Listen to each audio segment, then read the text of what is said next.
भगवान का न्याय इस लम्हे कहानी। एक रोज रास्ते में एक महात्मा अपने शिष्य के साथ भ्रमण करने पर निकले। गुरुजी को ज़्यादा इधर उधर बातें करना पसंद नहीं था। कम बोलना और शांतिपूर्वक अपना कर्म करना ही गुरु को प्रिय था। परंतु शिष्य बहुत पच्चल था। वह हमेशा इधर उधर की बातें करता, सूझती दूसरों की बातें में बड़ी ही आनंद आता उसे। तो फ्रेंड्स, आज के इस वीडियो में आप लोगों को सीख देखने को मिलेगी कि भगवान का न्याय क्या होता है। तो आई होप वीडियो पसंद आएगी।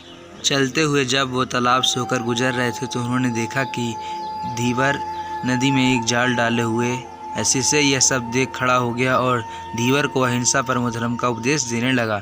लेकिन धीवर कहाँ समझने वाला था। पहले उसने टाइमुंटल करनी चाहिए। जब बहुत बढ़ गई तो शिष्य और धीवर के बीच झगड़ा शुरू हो गया। यह झगड़ा देख गुरुजी ने, जो उनसे बहुत आगे बढ़ गए थे, लौटे और अपने शिष्य को अपने साथ चलने को कहा। गुरुजी ने अपने शिष्य से कहा, बेटा, जैसे हम साधुओं का काम सिर्फ समझाना, लेकिन ईश्वर ने हमें दंड देने के लिए धरती पर नहीं भेजा। शिष्य ने पूछा, महाराज, न तो बहुत दंडों के बारे में पता है और ना ही राज्य के राजा बहुत दंडों देते हैं, तो आखिर दंड क्या होता है, कौन देगा? शिष्य की इस बात को जवाब देते हुए गुरुजी ने कहा कि तुम निश्चित रहो, दंड देने वाली अलौकिक शक्ति इस दुनिया में मौजूद है, जिसकी पहुंच सभी जगह है। ईश्वर है, इसलिए तुम चलो। अब झगड़ा पकड़ना गलत होगा। गुरुजी ने बात सुनकर इसलिए इस झगड़े से दूर रहो। गुरुजी की बात सुनकर शिष्य संतुष्ट हो गया और गुरु के साथ चलने लगा। इस बात को 2 साल हो चुके थे। एक दिन शिष्य और गुरुजी उसी तालाब से होकर गुजर रहे थे।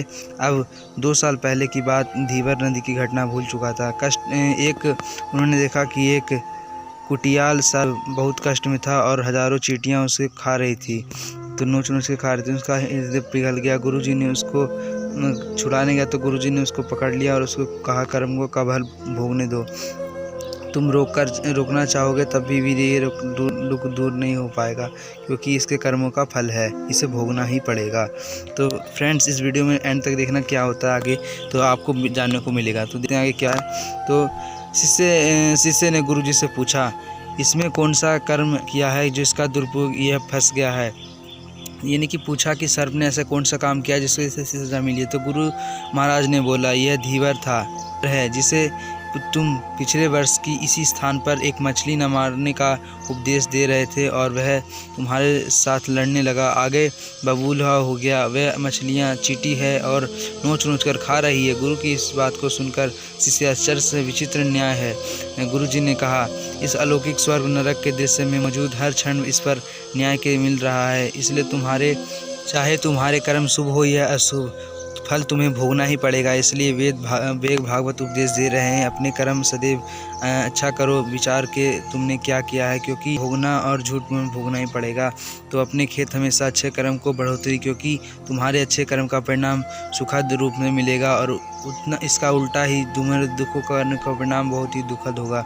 इसलिए अपने कर्मों पर ध्यान दो, ईश्वर न्याय ही करता है। शिष्य और गुरुजी को स्पष्ट हो गया, समझा गया कि 100% सच है कि यह ईश्वर न्याय करता है। उसके न्याय को सीधा संबंध अपने कर्मों से होता है। यह अच्छा कर्म करो या फिर बुरा करो, इसके अनुरूप आपको इस पर सफल देगा। हमें ऐसे काम करने चाहिए जिससे ईश्वर की आंखों को प्रेम छलक उठे। फ्रेंड्स, इस वीडियो में कैसी लगी कमेंट करके बताएं। आज के वीडियो में इतना।